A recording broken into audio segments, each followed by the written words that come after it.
हे किती लोकांना माहीत आहे की आंबेडकरांनी आपला केंद्रीय कायदेमंत्री पदाचा राजीनामा हा हिंदू कोड बिलासाठी दिला.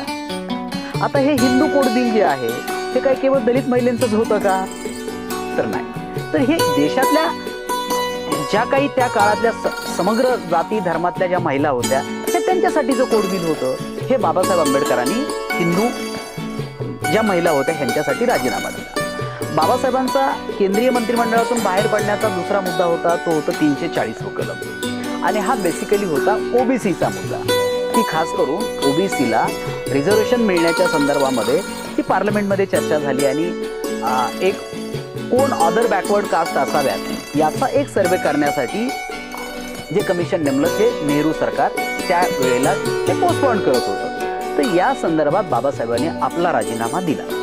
आता हे ओबीसी साठी राजीनामा देणारे आंबेडकर, स्त्रियांसाठी राजीनामा देणारे आंबेडकर किंवा या देशाला एक डेमोक्रेसी देणारे आंबेडकर घटनेच्या रूपानं हे एका जाती धर्माचे कसे असू शकतात?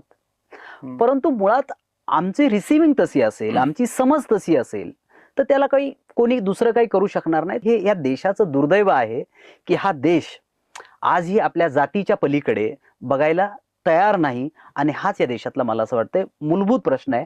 आणि आंबेडकराला समजून घेण्यामधला सुद्धा हर्डल्स आहे किंवा अडचण आहे असं मला वाटतं.